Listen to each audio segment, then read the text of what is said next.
Hey guys, I just wanted to share with you three things that your kids need to hear just about every day, at least three things. But first, I've got to start by saying, in no way do I think I'm a perfect parent. In fact, I'm far from a perfect parent, and in a lot of cases, I'm a really lousy parent. Some of you guys know some of my funny stories where my kids barely survived, and we'll laugh about it later. Oh, we're laughing about it now, but the reality is I'm nowhere near perfect. So believe me, I am not claiming to be at all. But with that said, I've had this on my mind for a couple years now, and it's something that I implement into my parenting and into my kids' lives. And I thought, you know what, I would share it with you guys because I think it's really important. So, three things your kids need to hear on a daily basis, and it's not what you think. Why is it not what you think? Because you might be thinking maybe like I love you or I don't know. You know what you're thinking. What are you guys thinking? What do you guys think those three things are? Put it in the comments. I'd love to hear what you guys think. But here's the deal. I believe your kids need to hear what it is that you want them to remember each day of their life as they get older and when they get, when they're faced with situations and they think to themselves, my mom always said, my dad always said, those are the things that your kids need to hear every day. So, what do I mean by that? Okay, well, you got to think, what are your morals? What are your values? What are things that are really important to you and your family? What kind of character do you want to develop into your kids? What kind of faith? What kind of hope? Think about those things. What kind of things do you want them to remember, and those things to come to mind and just regurgitate so quickly when they're in a trial, where they're in trouble? What about when they're being tempted by peer pressure? What about when they're scared and alone and fearful? Or what about, when they're in their college classrooms or their high school or even beyond that, in a business meeting? And what are those things that are important to you for them to hear? It's going to be different for every single family. And I'll tell you the three things that I share with my kids just about every single day.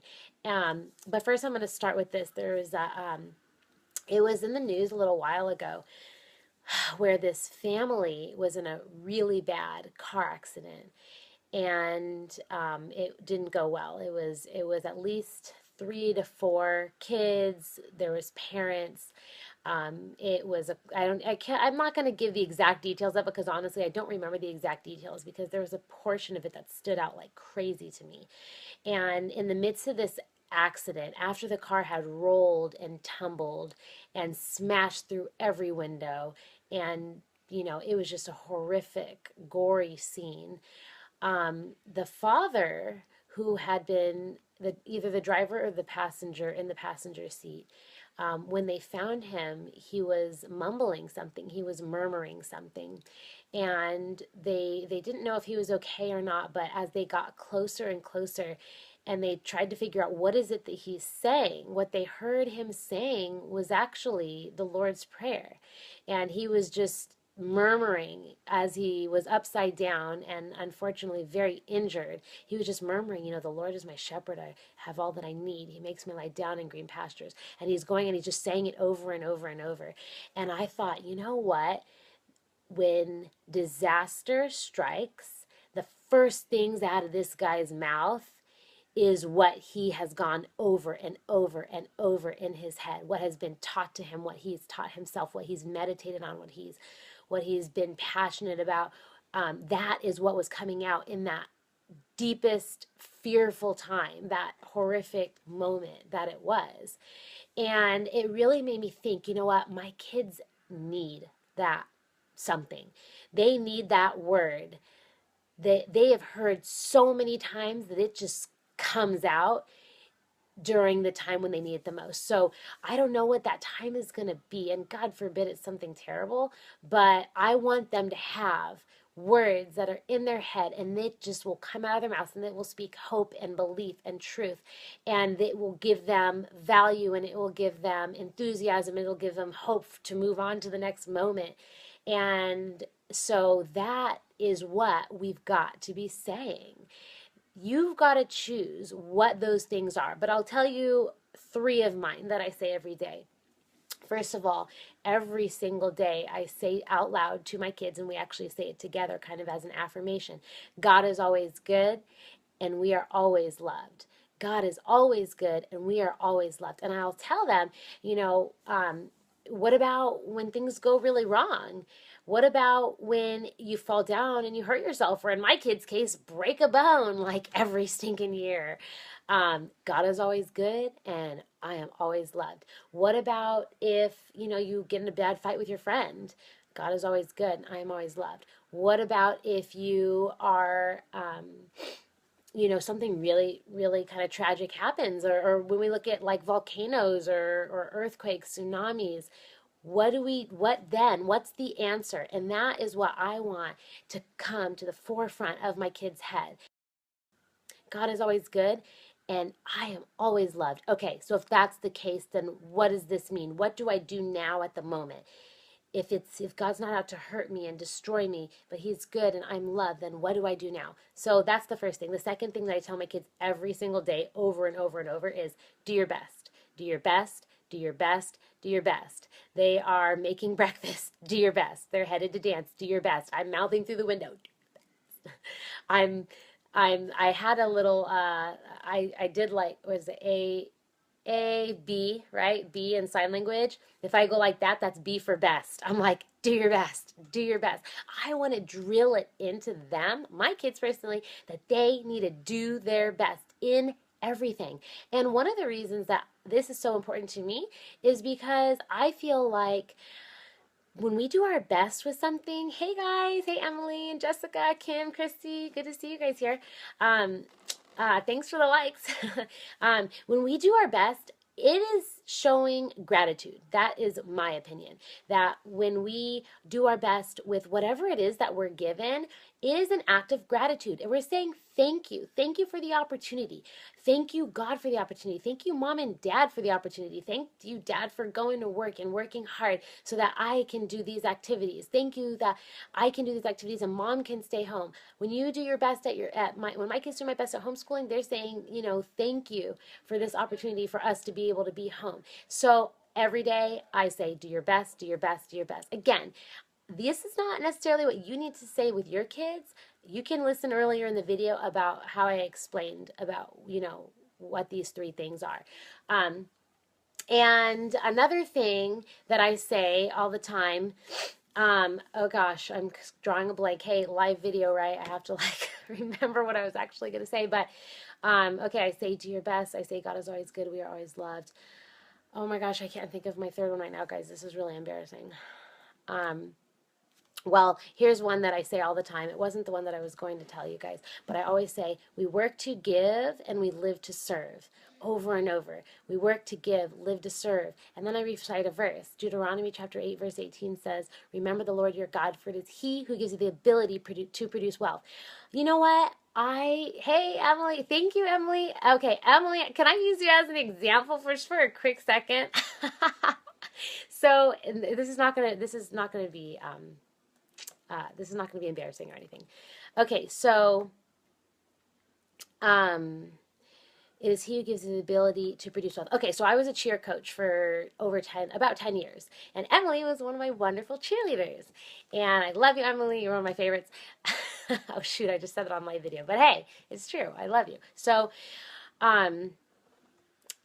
me being able to have a career in coaching cheer for 10 plus years and make, a good amount of money to be able to support my family, at least bring in, a lot of the the income, a good portion of income, that took a lot of skill. It took me knowing, my trade. It took me knowing this sport. It took me being able to accurately demonstrate and coach these girls like Emily into the correct form and dancing and tumbling and everything else that is involved in cheerleading.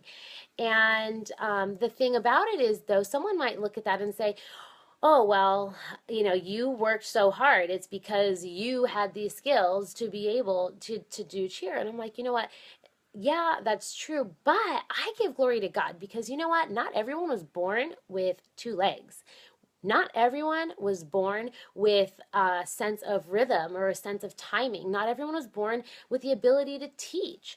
Those were gifts that God has given me and that He's helped develop in me. And I've used those gifts in different types of ways. It is He who gave me the ability to be able to produce wealth. So that's something that I say to my kids all the time. Okay, I remember the third one though, guys. I remember the third one. So I'm going to go back to it because it's really important. I tell my kids all the time, it is not a right of yours to have XYZ. It is a privilege. It is a privilege, not a right. I say that over and over and over. I think that in this day and age, our kids are so used to just getting things, and it's just kind of second nature to, be able to stop by go out to eat, or be able to get, new pair of dance shoes, or be able, whatever it is.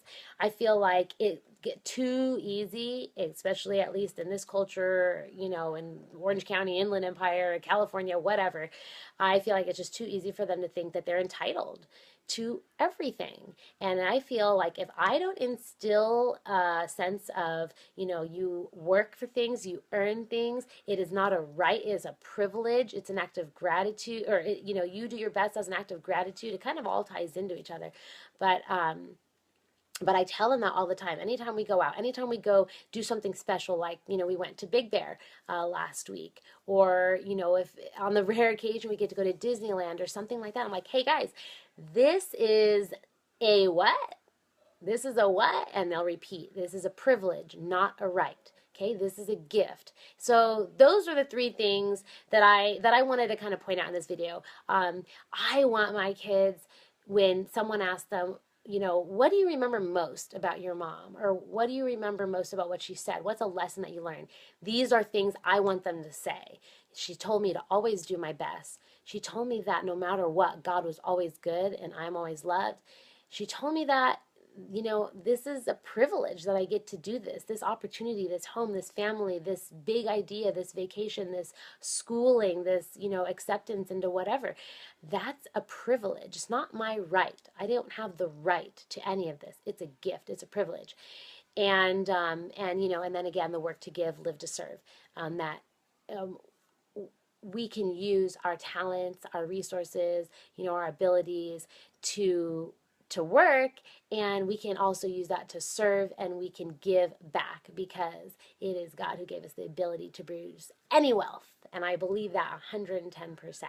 I went through school, guys. I know a lot of you guys did too.